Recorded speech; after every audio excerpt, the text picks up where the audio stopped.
Talk Show. Recorded live. Hello, and welcome to Castle of Horror, the show dedicated to horror, movies, and awesomeness. This week we continue our series of horror movies on Netflix with John Dies at the End, the 2013 horror thriller from Don Coscarelli. Bear in mind, if you haven't seen today's movie, we're going to be talking about it from the perspective of horror fans who have, so warning, spoilers ahead. From Denver, Colorado, I'm your host, Jason Henderson, writer of the Ben 10 comic series from IDW, coming in trade paperback in May. With me from Austin is Drew Edwards, writer of the long-running comic Halloween Man, now from Monsterverse Comics, and a contributing writer to Rockabilly Online and Monsterverse's Tales from the Grave. Say hello, Drew. Hello, dude. Hello. There you are. Also, in Austin, Tony Salvaggio, writer of the Victorian mech comic Clockworks, from Humanoids and Psychon, the manga from Right Stuff and Tokyopop, and lead singer of the band Deserts of Mars. Say hello, Tony. Howdy. Howdy. And also in Denver, with color commentary, host of the mom-oriented podcast Pod Moms, as always, attorney Julia Guzman. Say hello. Hi there. Hi there. Okay, more to the point. This series that we're doing, this series of retrospectives, this is a series of horror movies to be found on Netflix, at least right now. And so it's a series where each week one of us chooses the movie, and everyone else in the team has to watch it, which is different from how we usually do it, because usually we pick what we're going to watch by, like, circulating lists to one another, and we vote, and we move them up and down, and we all agree on the list that we're going to do, and then we lose the list, and we start over. That's not what happened this time. This time, each of us picked a movie and forced the rest of us to watch it. And this week, the movie was chosen by Tony. So Tony's going to explain that to us in a minute. Okay. John Dies at the End is a 2013 American dark comedy horror film written and directed by Don Coscarelli, based on David Wong's novel of the same name. The film stars Chase Williamson and Rob Mays, with Paul Giamatti, Clancy Brown, Angus Scrimm of Phantasm, Daniel Roebuck, and Doug Jones. And it's a cult film. And that is what Wikipedia calls it. And to be honest, I'm not at all surprised that it doesn't try to explain the mind-bending, weird drug paraphernalia, other dimensional travel, all the strange things that fit into this. It's almost impossible to wrap this movie up in like one sentence. So I'm not going to try. Instead, we're going to do our first impressions. And let's do Tony, Julia, Drew, and then I'll go. And Tony, keep it brief because you're going to be the first person to talk when we get into the topics. So first impressions, and Tony, you can explain in brief why, what in the world, what the hell, why this movie? Tony? Okay. Yeah, I really, really enjoy this movie. And, I actually saw it with Don Coscarelli there in the theater doing a Q&A, and it was for the final party closing out of the Alamo South Lamar before they started remodeling it. Mm-hmm. And a lot of my friends had seen it at festivals and such, and I think Tim League had, talked to Coscarelli before, and who's really likes the Draft House and what Tim does, and there's a kind of mutual respect there. And so I'd heard a lot about it, and I was like, I need to check that out. And now that was a great chance. And I think it lived up to all the hype that my friends had been telling me. And I have more to go into, what I got a little bit of insight, from the Q&A. But I really enjoy this. I think it's a great cult movie. A lot of people thought the book was unfilmable, and there was a section that definitely was, and there's a reason. There's a whole thing with that, too, which, we'll go into that. Okay. But I really, really enjoy this movie. I had a lot of movies on my list I was trying to narrow down, and I just think that more people should see this movie because so out of it's all really the awesome. movies in Netflix,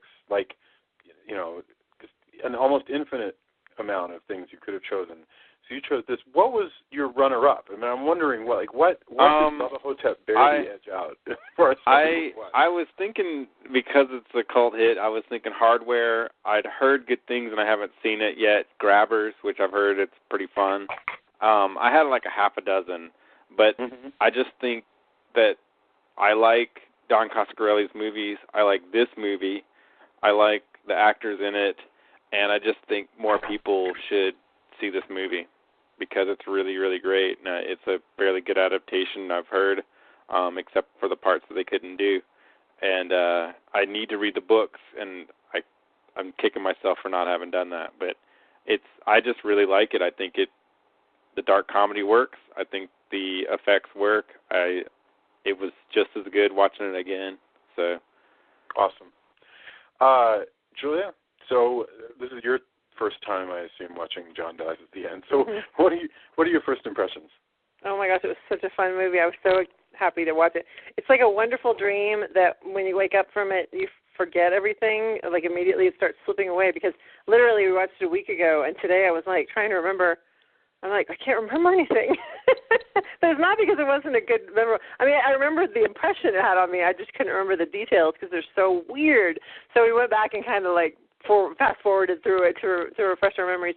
But it's such a weird movie, and I just love weird movies. It's a lot of fun. It's like one of my probably my favorite movie of all time is The Eternal Sunshine of the Spotless Mind, for that reason, that it's just so bizarre, and you can't quite ever, once you feel like you got a grasp on it, something, it just kind of slips away, just like the memories in the dreams do. Right. I mean, in his mind. So yeah, it's such a fantastic film. So I'm glad that you recommended it, Tony. Drew, do you have any first impressions of John Dies at the End? Well, I first saw this movie the first time. I've been hearing about this movie, like Tony, from a lot of people for quite some time. I was not lucky enough to see it in the theater. I got it from the trusty Redbox machine down at the local gas station. But I really, like this movie. And if I had one word to describe it, I think I would describe it as trippy. It's like if Kevin Smith suddenly teamed up with 1980s Sam Raimi to make a psychedelic horror film.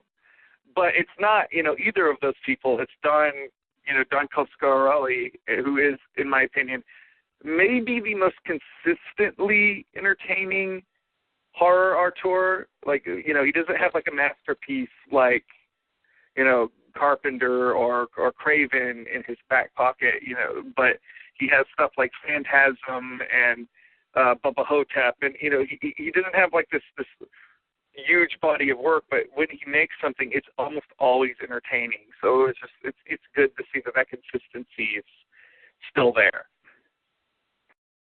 Yeah. It's so solid. funny. Oh, go ahead. I'm sorry, Tony. Oh, he's solid, and he's a really nice guy. Like, I've met him 2, maybe 3 times at, just at Draft House events, and he's genuine and has a lot of good advice and is very real. He's just a really great dude. I mean, it's not like we hang out all the time. I don't know. but everything I've ever talked to him or seen him talk to people, he's just a super great dude in that respect. So that's what nice I find wild about Coscarelli is that he really has a sort of a vision or a vocabulary of the things that he presents and the way things happen in his movies that is very unique to him and is instantly sort of wonderful. I mean, and it's crazy. I mean, whenever there are choices that typical movies make, and you figure the way it's normally going to go, he's always just a few points off of what that is, and sometimes way the heck in another direction, which is why you get Phantasm, which is so delightful, and the thing that everybody remembers the most about it is this insane, levitating, screwdriver-bearing doorknob that chases people. I mean, there's just something truly crazy, and I can totally identify that that's also a lot like like Sam Raimi, and like there's a few other horror auteurs that are like that. Yeah, he has a real vision. I'm gonna skip. If I may, I have to say, like, anytime somebody kicks around the idea of a Halloween Man movie, this guy is usually the one at the top of my list in my head. Yes. Like, I would, if I could, I would fund a Coscarelli helmed Halloween Man, not only just because it's you, Drew, but because I want to see that now. Yeah, the oddball feeling of Halloween Man.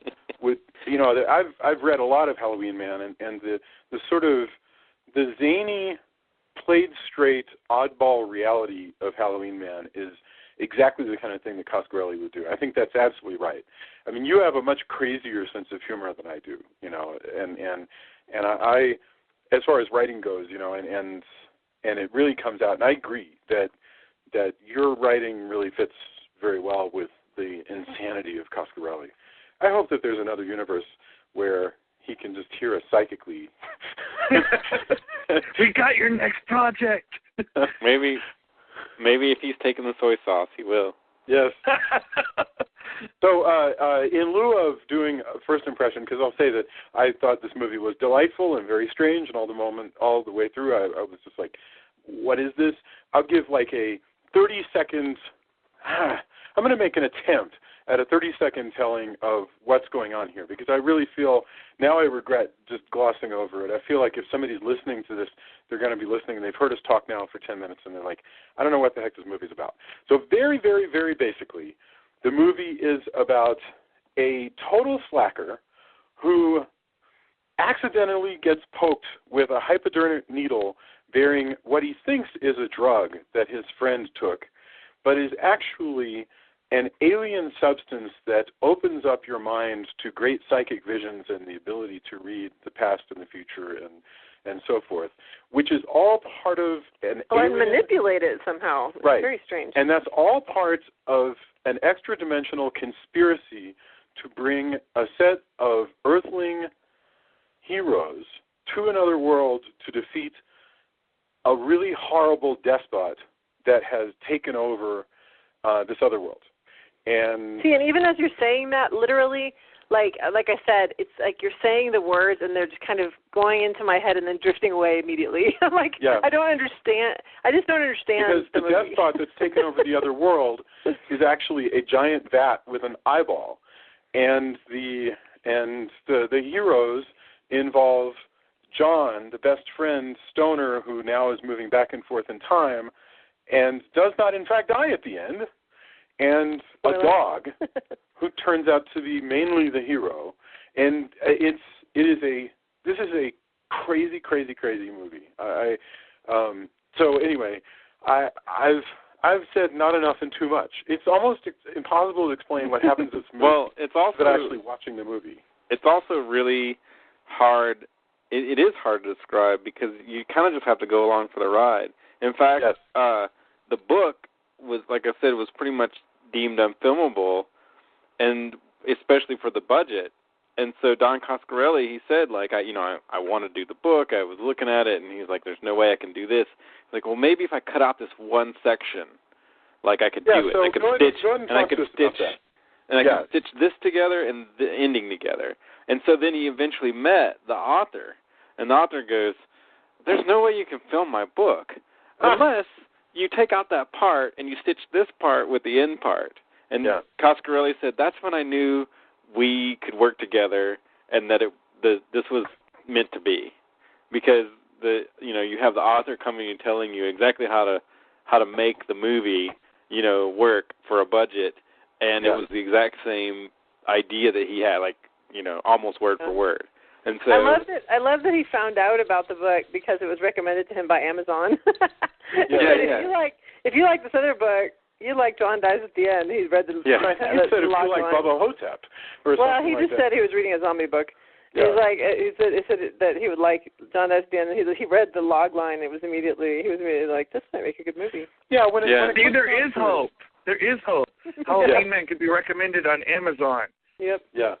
I mean, the basically the movie, you're right, it divides up fairly neatly into just a few sections. We have first the section where we find out that the young man, whose name is David, is narrating to us that he and his friend now kill monsters, and that they are allied with a super powerful sorcerer who's also a kind of David Copperfield-like, Las Vegas. Played by Clancy Brown. Played by Clancy Brown, the Kurgan of Well, he's also a motivational speaker. Yeah. It's like if Dr. Strange were a motivational speaker, and precisely. And so we have that section where we learn about that. And then we learn about how he got the soy sauce and started having the hallucinations, and how the police were chasing him, and he finally got away. And then that there are evil agents from another world that are trying to kill him. And then once he manages to avoid getting killed and all of those methods, then they go to the other dimension to defeat the evil despot. And then when that's over, all that's left is just to wrap up the storyline, a fairly minor storyline, but a sad one, involving the reporter who is interviewing him. Who's played by Paul Giamatti. Paul Giamatti. No, I think my favorite thing, though, is John, his buddy, popping up constantly in just various ways, like on the phone, and just saying all this weird. I think that's my absolute favorite part. Like at one point, he goes, he actually wakes up. He's been kind of out of his body doing all this weird, projecting stuff. So he finally comes back into his body, and he wakes up, and he's like, "Are we on the way to the mall or coming back to the mall?" And they're like, "What?" And then he goes, "Oh, yeah, we're going on the way to the mall because Fred's still alive." And Fred's like, "What?" Right. It's so funny. I mean, it's horrible, but it was hilarious. All that stuff where, and then at one point he calls him on the phone, and he's sitting with, David's sitting with John, but then John's calling him on the phone. And because he's been moving around in time, you. and so he can make phone calls from different points along the time-space continuum. So bizarre. Okay. And they're my dog. We've tried to describe this movie as much as we can. Now, Tony, you were going to tell us a little bit about the sources of the film, and some more about what Coscarelli brought to it. Oh yeah, and I want to know what the heck he cut out too. I'm totally confused. Well, I feel really bad that I haven't read it yet because Tim recommended this and the sequel, and I think he just read the sequel whenever I had seen it. And so it didn't. Another reason why I wanted to do this is because they were really trying, like they really went the video on demand route, because it took a lot to fund the movie, and I think my friends seen it at festivals, and I think Tim Lee kind of telling people about it and stuff like that really helped, and they have kind of a mutual respect for each other because, like I said, I met Don Coscarelli at Phantasm Fest a long time ago at the original location of the Draft House. And didn't you also meet Angus Scrimm, who was... Oh, yes. He is so awesome, and he, remembered people's names, remembered my name, remembered other people's names, throughout the festival, and would say, hey, and signed. I was trying to get to see what it would take to make a Phantasm game, since I worked in the games industry, and I was talking to them, and it never, my proposal never got to the right people, I think. But talking to the crew, for example, Reggie Bannister was just like, oh, man, we could do the voiceover. This will be the best. And so on my signed Phantasm poster, because I got a really good poster the second night, there was a really cool one, and then there was an even cooler one the second night. He signed it, "You make good game, boy." And that was just this is the best. So Phantasm would make an excellent first-person shooter. Yeah, well, my idea was that there's a time when they're, going from town to town, killing, searching for the tall man, and, killing balls, and, they're the ball busters, more or less. And you could do multiple levels where there's just a different town that leads to another town that leads to another town.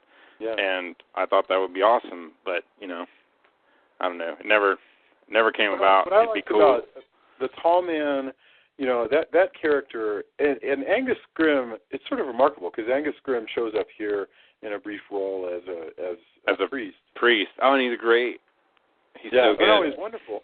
But I mean, when Angus Scrimm played the tall man back in the mid-70s, I guess, what was wild about this actor is that he seems quite tall. Who knows how tall he actually is? But I mean, when he's chasing the boy, and he goes, "You play a good game, boy." He has this way of just swinging his arms and moving his legs so that he just seems like a locomotive. Once he gets his speed, you're there's no effing way you're getting out of the way of the tall man. He's just fantastic. And he's so good in this too, just because he's kind of playing the similar character, but it's perfect. It's the character that needs to be.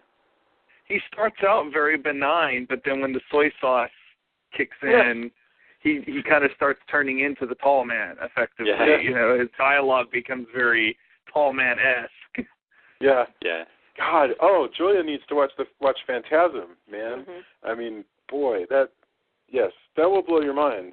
But you know what? We got to do it all 70s. If you're going to watch Phantasm, we got to like get out our beads and our bell bottoms and like.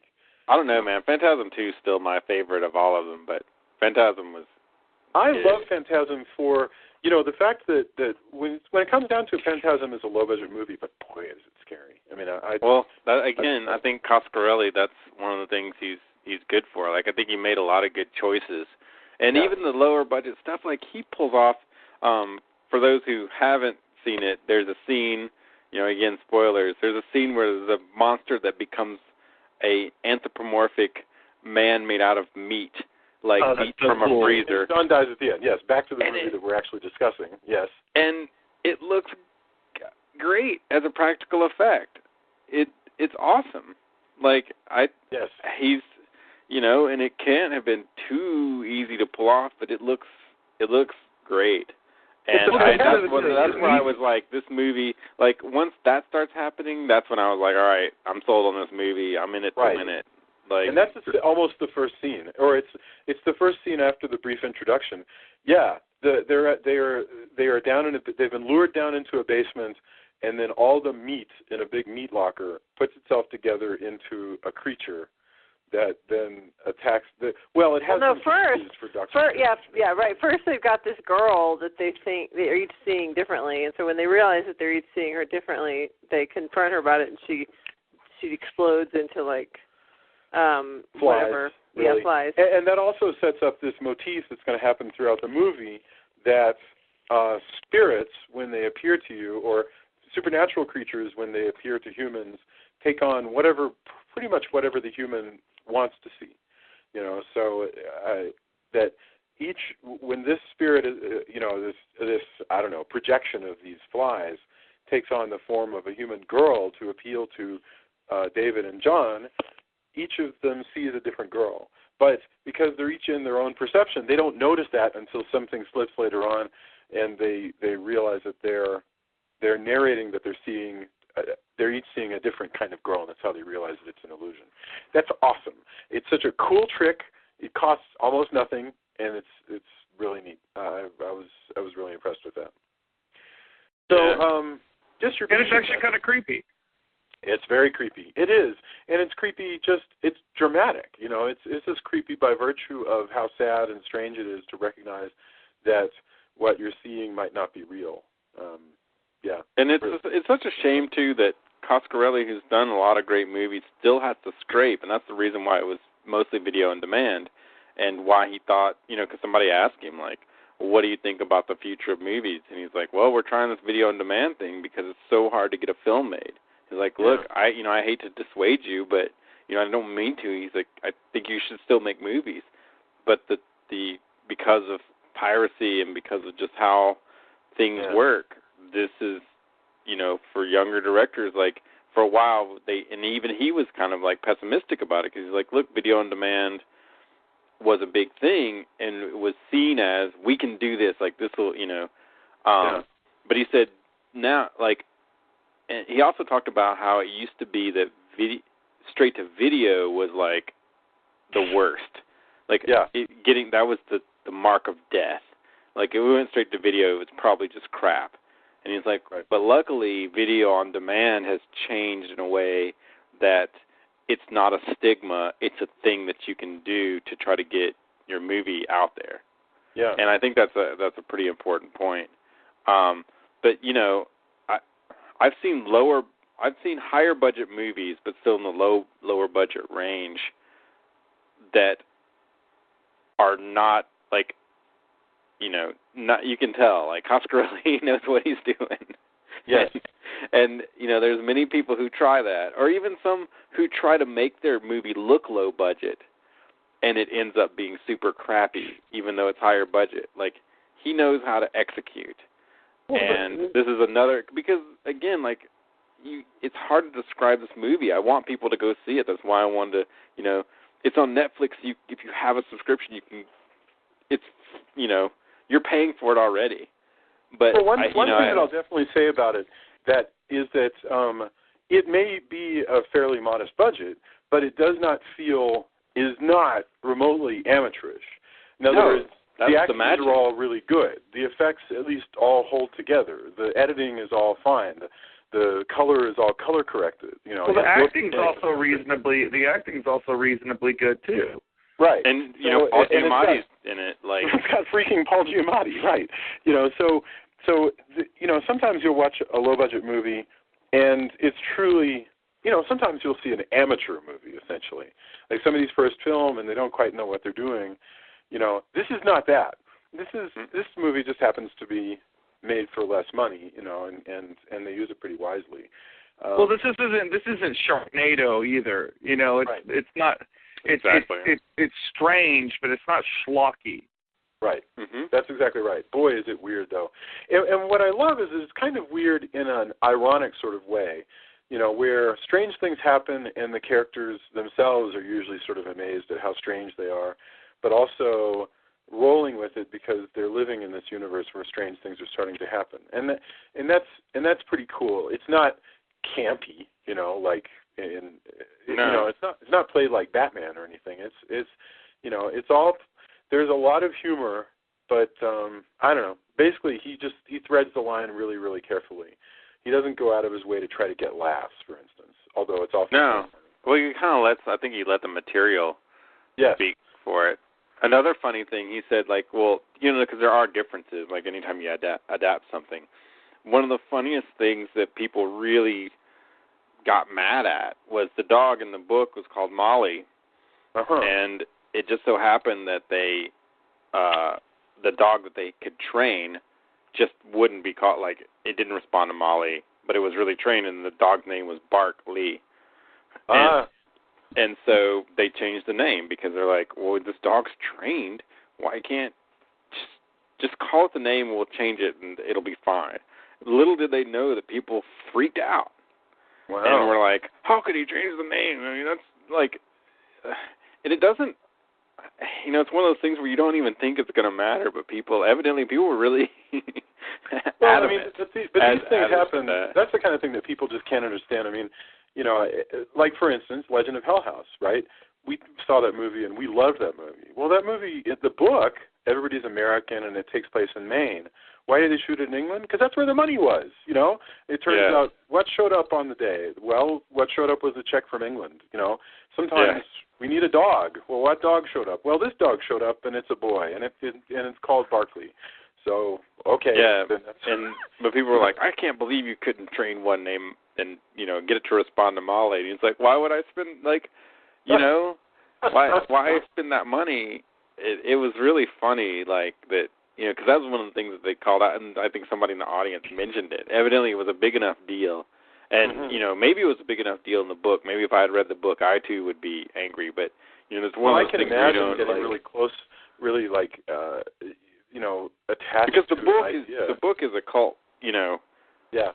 People are adamant. I mean, and it's, like I said, people really, I need to read it because everybody I've talked to who's recommended it is pretty hardcore about it. And can somebody recap for me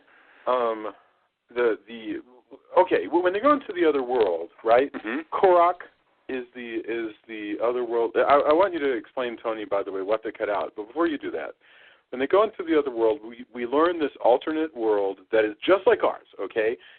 Basically, the ultimate thing where this movie is getting to is that there's a million worlds just like ours, and our heroes are going to be able to move from one to the next. But that's not what's really happening in this particular movie. They move to one other world and they learn about it. And, okay, Korak is this giant vat that is basically techno-organic. But they give a whole sort of industrial film about how a world just like ours became this horrible dystopia. But does anybody remember what actually happened? Well, yeah, I just watched it 5 minutes ago. So 5 minutes before we started the thing. Apparently the parallel realities. In one reality, a guy who was trying to crossbreed animals in our world died. And in their world, he didn't die, so he was able to figure out these ways to crossbreed these animals, and he was doing all this work, and he called it bestiology. And one of the characters goes, Yes, people in our South are into that.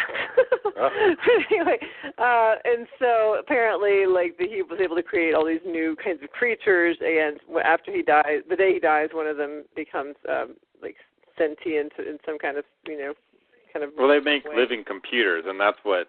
Oh, right. They Korok they crossbreed with computers. You're right. Like, it's not just a vat with a creature in it. It's a vat. It's a creature that's like the ultimate computer.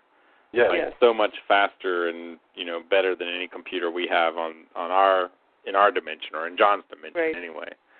Yeah. So, but they have in this universe, they welcome him when they come to they go to the parallel universe. They welcome them in like they're all this band of naked people, and they have like masks on, but their bodies they're topless. And so they're like, we thought you would be less threatened if we had removed our garments. It's so funny. And then they take them to this church that has like paintings of Dave and John and the dog up on the wall, their names and everything. It was really funny. But that's when they tell them the whole history. It's really amazing. I mean, to me that's like my favorite part of this whole film is the telling of the history of the alternate world. I'm a sucker for any time you show like alternate newsreels from the past with like fake grain put into the film and lots of guys in suits and ties looking like the Manhattan Project. Anytime you do that kind of thing, I'm all over it, which is why I liked Red Alert, But I don't know, this that was really, really great. And then they do this thing where they talk about how Korok managed to take control, and he killed all the dissidents by luring them into this, in other words, families, anybody who was not with the Korok line basically gets lured into a canyon and then attacked by spiders. Tentacle monsters? Like spider monsters. Yes. And then he says, but we don't want to. We're going to give you a format that you're more familiar with, and so then it goes into cartoon, and there's like this cartoon of these horrible like dismemberments and awful like torture and beheadings and everything of these people by these animals. Yeah. It's the weirdest thing. It's so bizarre, and it works. It works great. Yeah. Yeah, and I think that was a good both stylistic choice and budgetary choice. Like, I think, like, again, we had to get this done. Well, how much would giant spiders cost? Practical effects or CG spiders? Well, that would be a lot. Well, how about if we make that animated? Oh, that'll cost this. Oh, well, that works, and it works in the context. He's like, there's a little bit, and there you go. It's really, really smartly put together. And that works. You don't even mind seeing it with the cartoons because somehow seeing the cartoon people get torn up is almost even more disturbing than it wouldn't have. No, not to me. I would prefer the cartoons to the real gore. That's interesting. That's interesting you say that. I mean, because to me, this is one of the places where like Cartoon Network has really gone sideways. Is that you'll tune in to watch Jon Stewart, and it's always the end of some show or another that has extraordinarily graphic violence and a lot of like really misogynist, just crap going on. And I'm like, wow, is this really what we're doing to our culture at this point? We're just sort of bathing in misogyny and gore, and then I hear myself and I go, what the fuck has become of you? But that's another story. Okay. So after my rant against Cartoon Network, that was apropos of nothing. We talked about tone. We talked about how there's so much going on. Drew, you had a thought about the soy sauce itself, about the question of this material. First of all, describe the soy sauce in case people have forgotten, and then ask the question you were thinking of. The soy sauce itself looks exactly like what you would imagine. It's black stuff in a syringe, and it's portrayed, I guess, as a sentient drug. Now, I am completely sober. I don't drink. I haven't drank since I was 15, not even casually. I don't smoke. I've never done hard drugs. So, but the question I have to ask myself here is, like, if I was in this situation where there are supernatural beings out to get me, and this drug could give me the edge I needed to stand up to that, would I take it or not? Like, that's the the ethical question I found myself wondering while watching this movie, and I kind of want to know where everybody else. So your question stands isn't about even, if I understand correctly, your question isn't even if there were this drug and it allowed me to do all these awesome things, like see the past and the future, read minds, change the shape of reality. That's not your question. Your question is if I needed it for a moral reason, Well, maybe I'm being too wimpy about it. Maybe, I mean, if you want to ask that same question, you it's certainly just as valid. The question is perfectly valid, and you just ask. The soy sauce exists. Would you be willing to take it? And then you could come up with any kind of reasons. So, does anybody want to take a crack at answering that? I would say, hell yeah. Yeah. Joy is all over the soy sauce. Julie is on the sauce. I'm not sure. I don't know. Probably. I mean, most of the people who take the soy sauce it turns out really, really bad, though. That's the thing. Well, yeah, they do. A lot of them die. That's true. No, I'm talking about in terms of the question of if it's gonna give you the edge. Like, you're gonna die anyway, so this will give you a chance, maybe. Your scenario, Julia, is I would take the soy sauce because I've never taken hallucinogenic. I've had the opportunity to take hallucinogenic drugs and haven't taken them. So clearly, I wouldn't just take it because cool effects or whatever. But I think in that scenario of you have a battle that you're fighting, and so you're probably going to die, but maybe you'll have an edge with this. Then that's when I would probably take it. Okay, I mean, I guess the scenario presented is kind of an H.P. Lovecraft scenario, whereas there are these supernatural beings, but the human race is more or less hopelessly, ridiculously outclassed. So you do need that little bit. You do need that little bit of like a push to actually make a dent, like it's armor or a weapon. Yeah. No, that's true.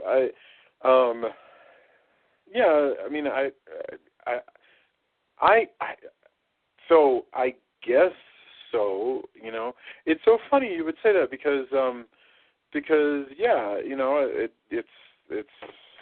I grew up in the United States in these past 50 years, so it's not as though I couldn't get my hands on a hallucinogenic drug, and yet that's not really where I've gone. So,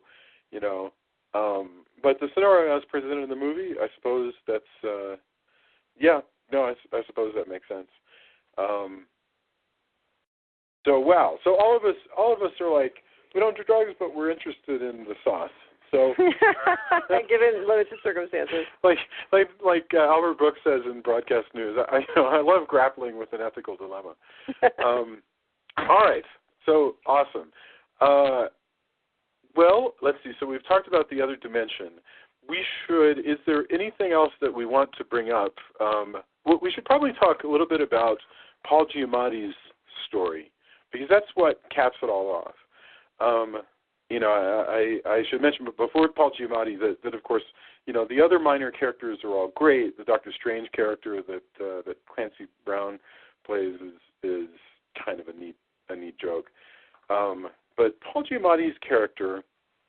Well, at first, so he's a journalist, and he's going to possibly cover the story, but he's not really buying it as he's talking to Dave, and so he's like, well, I don't know if this is true, but then he gives him enough evidence, like he tells him about his dream, and he tells him about he lets him see this like creepy spider creature outside and whatever. So then he kind of starts going, okay, maybe yeah. So he's finally like, yeah, I'm willing to do the story. So then he's like, I've been around the block a few times, and he says, at one point I was thrown on the ground, and this cop called me, the N-word, and he's like, what? He called you what? And he's like, yeah, he called me that. And he says, what? He's like, but why would he do that? And he goes, what do you mean, why would he do that? And then he's like, just starts laughing. Dave starts laughing. And he goes, describe yourself physically to me. And Paul Giamatti gets so mad. He's like, what? Yeah. He realizes that he's not actually seeing the actual guy who had this life. He's seeing this white, doughy guy. And David is seeing this person as Paul Giamatti. But Paul Giamatti is actually a black man. The character that he's been talking, the journalist, is a black man. And so he realizes that he's in fact dead, and he's a ghost projection of Dave's mind, because Dave can do that. So then they go out to the car, and his the head of this black man is in the trunk, and so then Paul Giamatti just has this breakdown where he's like, I can't be dead. This is not, this is horrible. And so he goes, I'm sorry, dude. He's like, you're just a projection of my imagination. And then he kind of disappears him. And it was a really strange, bizarre ending to that whole thing. Yeah, and very sad. Yeah. Because Paul Giamatti is his usual lovable self. And what's really interesting is that he, David says, okay, so they agree that this means the guy's dead, and the guy's still going, but I have a vacation coming up. I have kids. Blah, blah, blah. Yeah. I have kids, and Dave goes, well, you're still in the denial phase. In other words, all of the sad things that Giamatti's saying to him aren't phasing Dave at this point, probably because he deals with crap like this all the time. Right. And then the moment Giamatti gets angry because he's figured out the truth, he goes, you're telling me that I'm just a projection of your mind. He disappears because all that was required for him to let go of his isness on the earth was to be aware that he was dead. And so he's gone, which actually plays kind of funny and also goes to the point that David was making, which is that all of this is noise. That's also, I was reading a review where somebody was really angry at the adaptation, like really angry, a big fan, because again, this is a cult thing where it was, released. The writer, wrote for Cracked, and I think he still does as an editor, Cracked.com, and he was releasing things on the internet, and people were following it, and so he built up this hype, and so people are really loyal, which is awesome. I mean, I think that's what every writer wants, right? Yeah. Engage that level of engagement where people, when you make changes, like, why did you do this to my friend? Even though we're not friends, I'm just a fan. And it's just talking about how, John's in the book. I mean, David's a jerk. He's not a good person. Yeah. And so the way he acts, and really mad that he didn't come across. But I think, and of course they list, the reviewer lists the Molly thing, like the dog's not named Molly, rawr. And I've seen in other places where the person who trained the dog was like, we had no idea people would be so mad that we changed the name. We didn't know that. Also, the girlfriend, Amy, is kind of an amalgam of two characters. Yeah. From the book, an Amy and a Jennifer Lopez.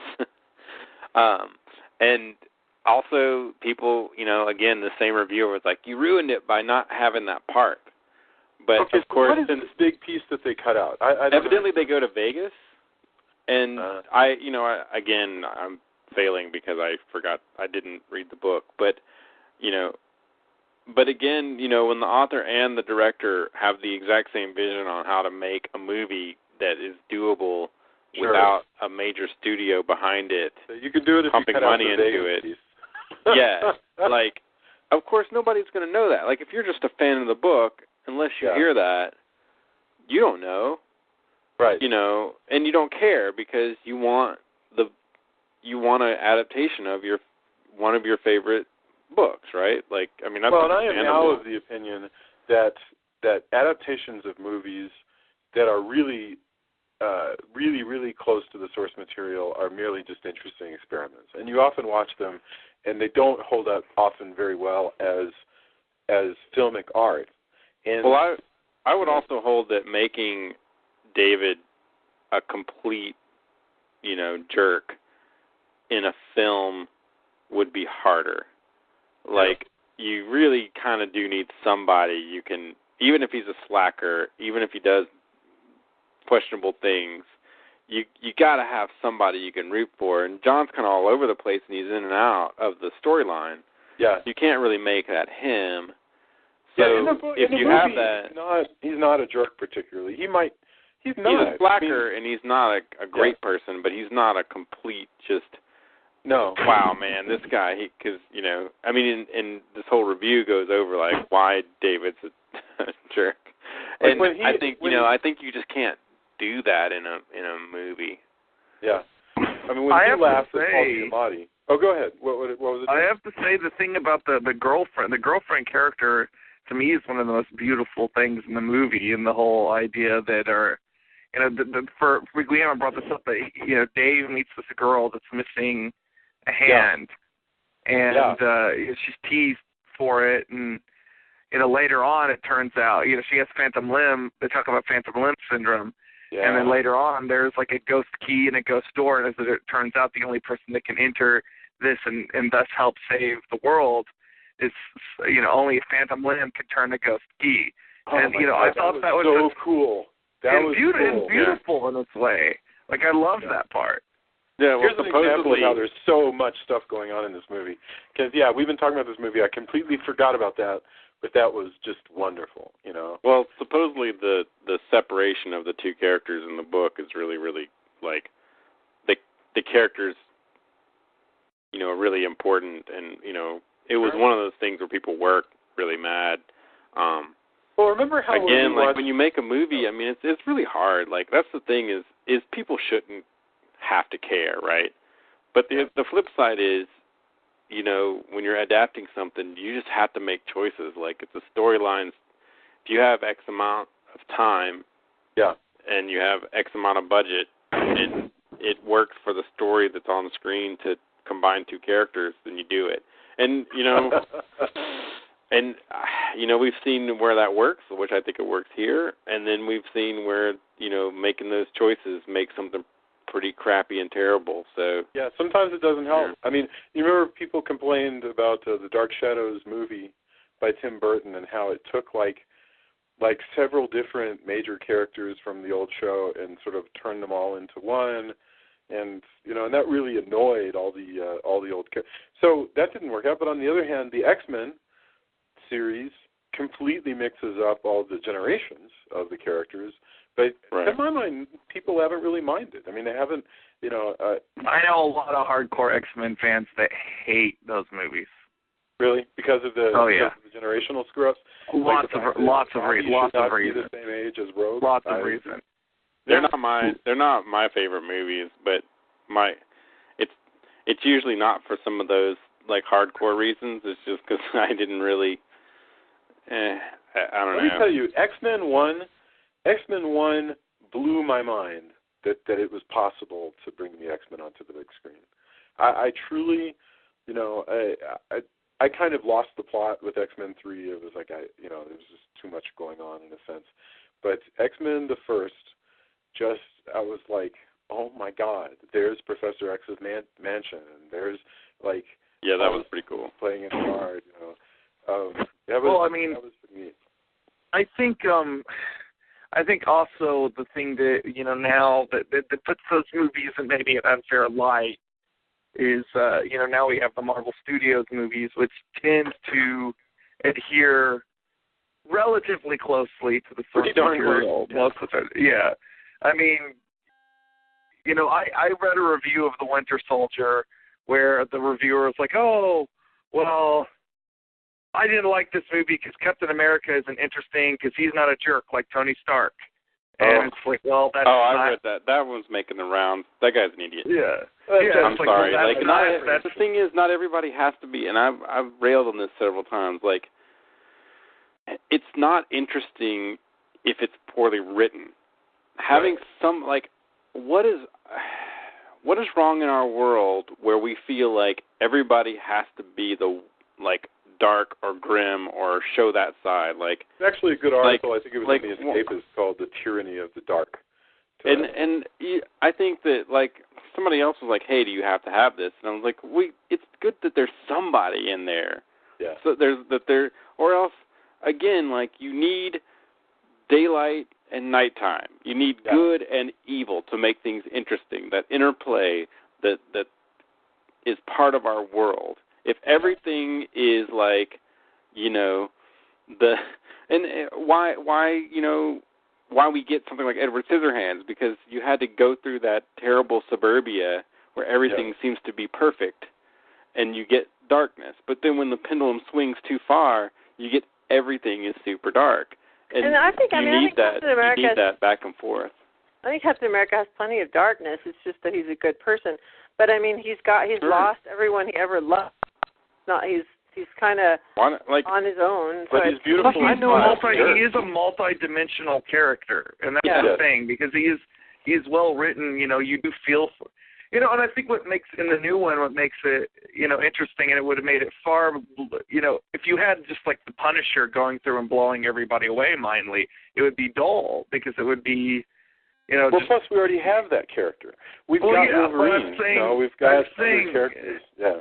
I'm saying that, you know, the idea of this real, very morally centered good man up against this very morally complicated and grim situation made me struggle a lot more interesting. Whereas if you just had somebody mindlessly just killing everything in sight, then, you know, there's no struggle there.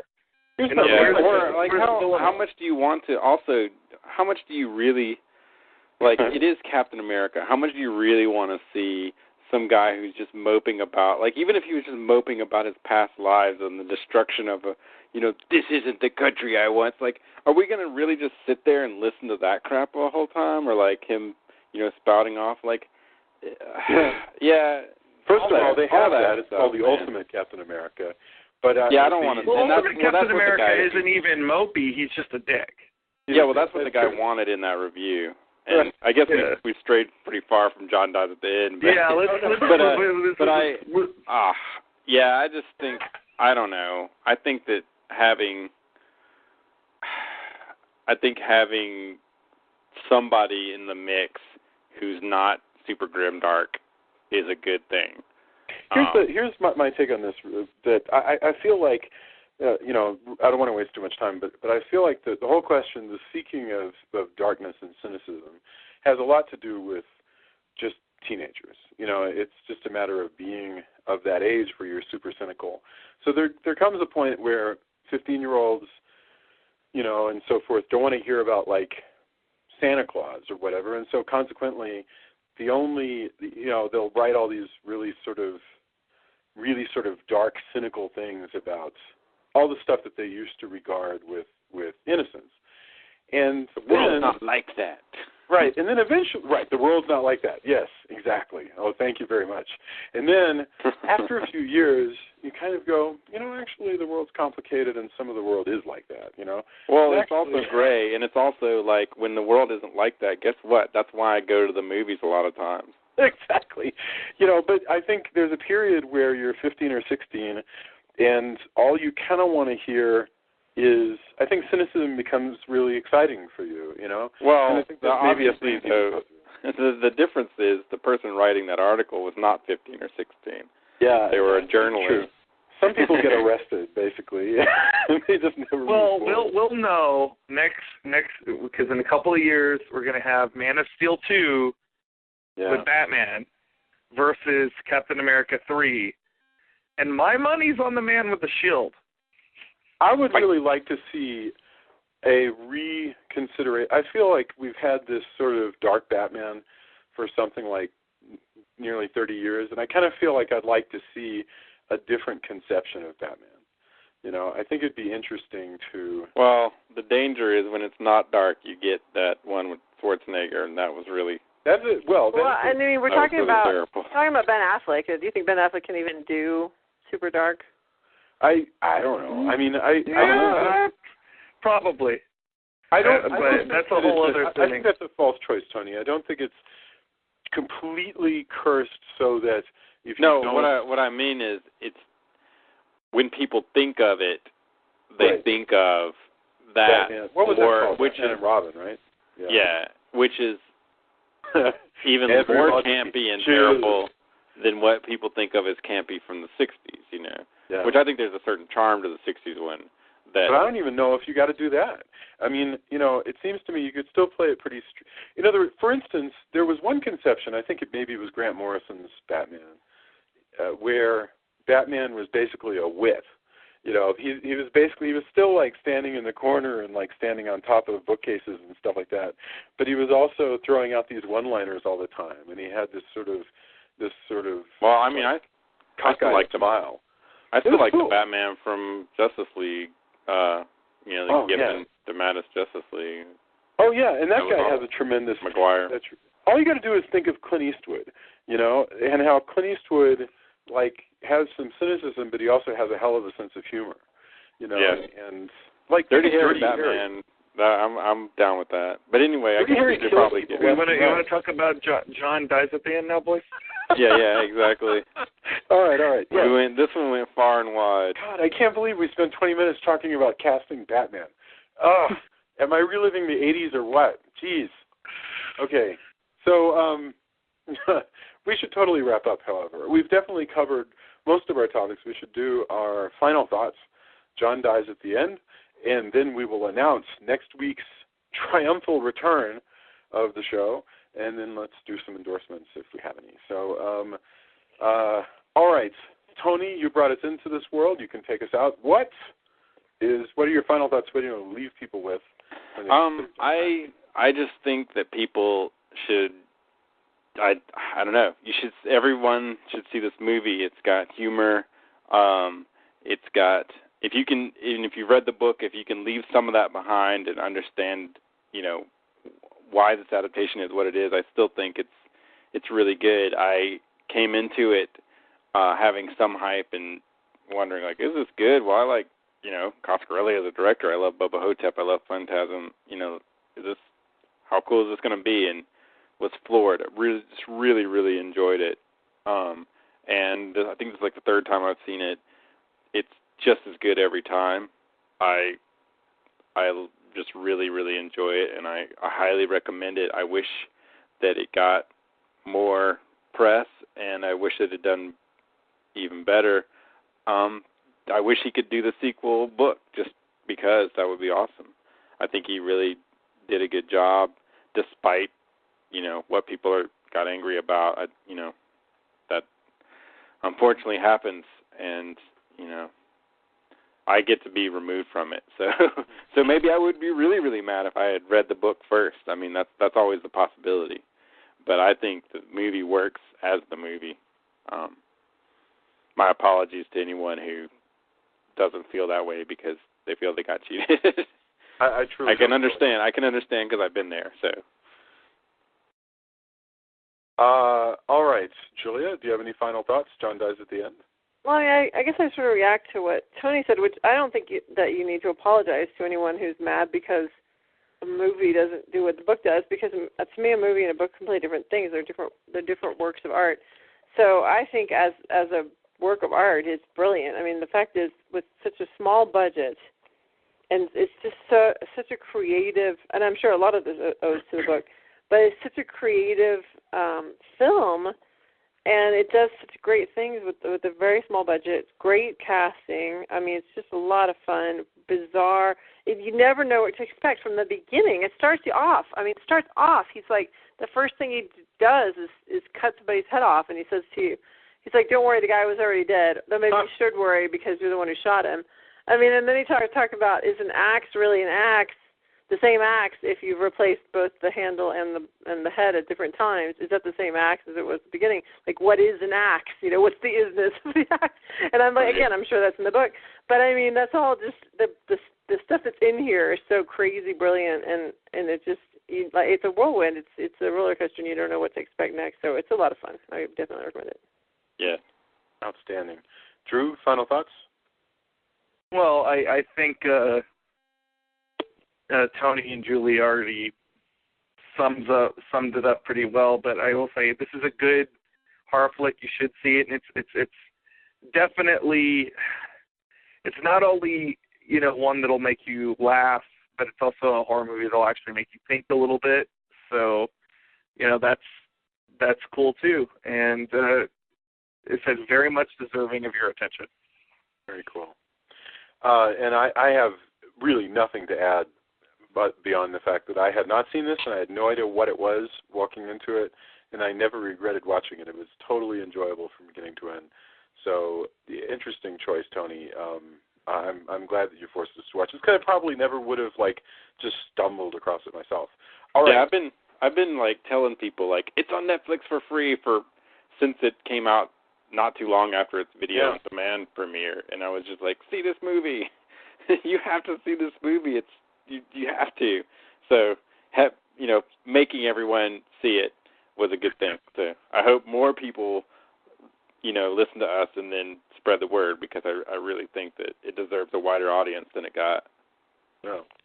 And if nothing else, just silence the people who go, it's already spoiled the ending. Why do I need to watch it? Burp, burp, burp. Like, please spare me from those people. But that joke's kind of funny once, but then, Well, the fact is that they don't even spoil the end. That's the funny thing, is it's it's the unexpected thing. It's like, that's not actually spoiling the ending. Well, the author's evidently a, really clever guy. He's really innovative. Well, I know, the sequel is called, what, This Book is Full of Spiders? What is it? Yeah. Yep. The book is full of spiders. Seriously, dude, don't touch it. That is wonderful. I mean, Cracked, it's amazing to me that Cracked, which when I was a kid, Cracked was a Mad Magazine wannabe. It was a print magazine, and it was a Mad Magazine wannabe that I think was owned by Marvel. I could be wrong about that. But anyway, there was basically, you got Mad, and if you still had some money left over, the same month, you would get There were Cracked. some good bits in Crack, though, man. Well, there were some good movie, the movie satires were often pretty good. They had good art, and, but then I remember, like, a decade ago, this guy announced, hey, I bought Cracked.com, and I'm bringing Cracked back. And I was like, oh, this is disaster. There's no effing way that's going to work out. But no, Cracked.com is a brilliant site. It actually completely has redefined humor on the web. There's The Onion and there's Cracked, and that's pretty impressive. So I was just completely proven wrong. The guy did a fantastic job. So, all right. So, I want to tell the people what the next movie is. We're not going to do endorsements? And then we're going to do endorsements. But first, here's what it is. For the next 2 weeks, we are going, or next 2 episodes, this is probably the next 2 weeks, we're going to discuss It, the miniseries from Stephen King, which I have not seen in, at least a decade. But I know a million places that I can find it, so we're going to watch it, and this might be the beginning of a whole new Stephen King retrospective. I don't know, but I do know for sure that we're going to watch It, spread over 2 episodes because it's a miniseries. So that'll be exciting, especially if you don't like clowns. All right, endorsements. Tony, do you have anything to endorse for us? I just have been catching up on things, and I was really happy because one of my favorite anime manga properties, like manga first, and then it's been adapted to anime, Jojo's Bizarre Adventure, is up on Crunchyroll, and you can watch this for free. You can watch it as an app. You can install it to your Roku. You can watch it on the PC, whatever. But JoJo's Bizarre Adventure, they adapted into a 26-episode part that covers the first 2 parts of the manga. And I'm not sure how close it is because I haven't read the manga in a while. But it's got vampires and people fighting and all kinds of crazy action. It gets even weirder as it goes along. Bunch of tough guys, and eventually they look like tough guys who are also could walk some kind of strange fashion runway by the time it gets to now. But this one's set in, like, I think the 1800s, if I'm not mistaken. It's got a mask that can turn people into vampires, and they fight each other. And so, again, I think I'd sent Jason, I was like, dude, JoJo's Bizarre Adventure, the new adaptation is up on Crunchyroll. Like, you should go watch it. And I'll put a link up. But yeah, it's loosely horror. But man, I really dig it. I think if you're a fan of Jason's sort of Dracula and you like anime, you'll probably dig this, and it's pretty bizarre and kind of cool. Oh, and also all the names in it are some form of, like, most of them are puns of music. So there's a, the lead bad guy is Dio. And, right. And there's the Aria, there's a Speedwagon Foundation, and there's a Master Ton Petty with an N, is like this kung fu master or martial arts master for it's just crazy stuff like that. And Roundabout is the closing credits song in this adaptation. So it's just, I don't know, it's a little bit of something for everybody if you like anime. If you don't, sorry, but you're just not going to be for you. But I recommend that. Very cool. Yes, you're supposed to link. Joya, endorsements, do you have any? I'll just give a shout out to Cosmos, which has been so great. I watched it when I was a kid, and now with Neil deGrasse Tyson, it's been so fun. Of course, it was. Anyway, it's been a lot of fun to watch him kind of resurrect this wonderful program and teach us all about science and all the amazing things that are out there in the universe. It's been a lot of fun. If you haven't gotten a chance to watch it, then you should check it out. Outstanding. Drew, did you have anything?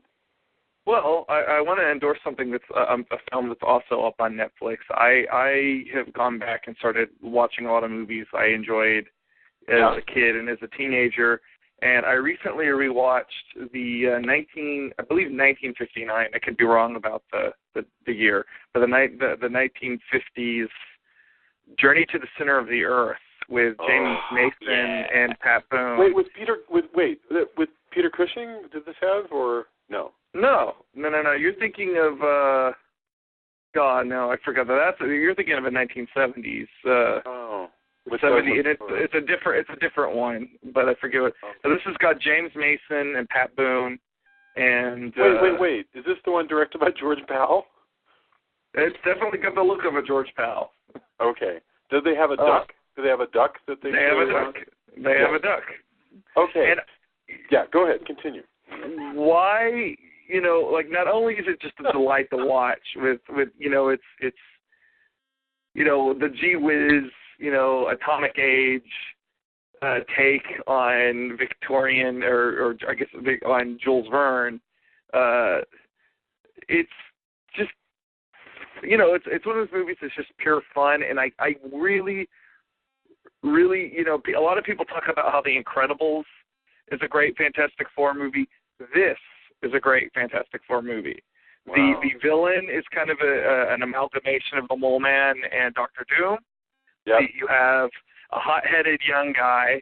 You have a sort of mercurial scientist leader, a slightly older yet sexy mother figure, and a big strong guy.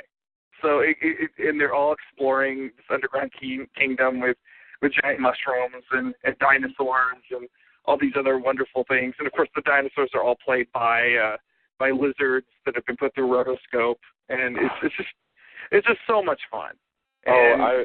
That's such a wonderful. I remember this movie, and it just fills my heart with joy to hear somebody talking about Journey to the Center of the Earth. Well, I used to watch it a lot. It was on the TV a lot as a kid, and I thought it was on there, and I was like, man, I haven't seen this movie in maybe 15 years. And I put it on, and it still is. Sometimes things you enjoy as a kid don't hold up, but this is it's still really entertaining. Wow. And and even Pat Boone doesn't annoy the hell out of me. So wow. It's just a fun flick. And since we're talking about stuff that's up on Netflix, if I'd known this was on there, I might have forego, even though I love Troll Hunter, I might have forgone Troll Hunter and put us through the paces on this one. But it's a good flick. If you're wanting some retro sci-fi adventure fun, and I also have to throw this out there as another more self-serving thing. Halloween Man versus Hack Slash still available on Comixology for $1.99. It's the first of many Halloween Man projects going up on Comixology through Monsterverse. So if you find the Monsterverse section on Comixology, please spread the word, let people know about it. And we have Halloween Man issue 1, the first issue of the new digital series, popping up in just a few weeks. Wow, okay, awesome. Okay, let's see. And that leaves me, doesn't it? Okay, yeah. Well, okay, one log rolling thing, which is basically Ben 10 is coming out in trade paperback next month, but I'll mention it again when we get to that. Okay, I discovered something this week called Book Bub. If you think of like Bub, like the thing that Wolverine calls people in the X-Men, bookbub.com. This is really cool. Basically it just serves up nothing but awesome deals on ebooks all the time. Like everything that's like going for $0 or 99 cents or $2 today, and things go in and out of sales all the time. So it's pretty cool. So if you want to go and check out like a bunch of super cheap ebooks, I totally recommend that if you're into reading ebooks. And it's funny because our 12-year-old has had her nose in the same ebook for like an entire week and is practically getting kicked out of school for doing nothing but reading this one ebook. So there's such a thing as too much reading. But the funny thing is, I totally... It's Divergent, by the way. Is what you're reading. Yeah, it's Divergent. I totally can identify, by the way, with being like obsessed with a book and like you're sneaking it all the time and whatever. That's, yeah. So I've been there. And of course, X-Men: Days of Future Past, the trailer, there's a brand new one today, and you totally got to see it if you haven't already seen it. It is awesome. And oh gosh, in the chat room, Darren is back. Hello, welcome, and it looks like he's recommending Oculus. So there we go. All right. Well, with that, next time we'll be back with Stephen King's It. And I am so thankful that everybody was here. This was a wonderful movie to watch. John dies at the end. I very much enjoyed it. I'll check out Journey to the Center of the Earth. I was thinking about At the Earth's Core. And by the way, there's a wonderful cartoon based on Journey to the Center of the Earth, the 1959 version, that is also delightful, Drew. You totally got to check it out on YouTube. Thanks, everybody. If you are listening, like us on Facebook, leave comments, leave questions. We want to hear from you, and we will totally respond. And, subscribe on iTunes and listen to us on Stitcher, and be sure and tell your friends. Thanks, everybody. We'll see you next time. Ciao. Bye. See ya.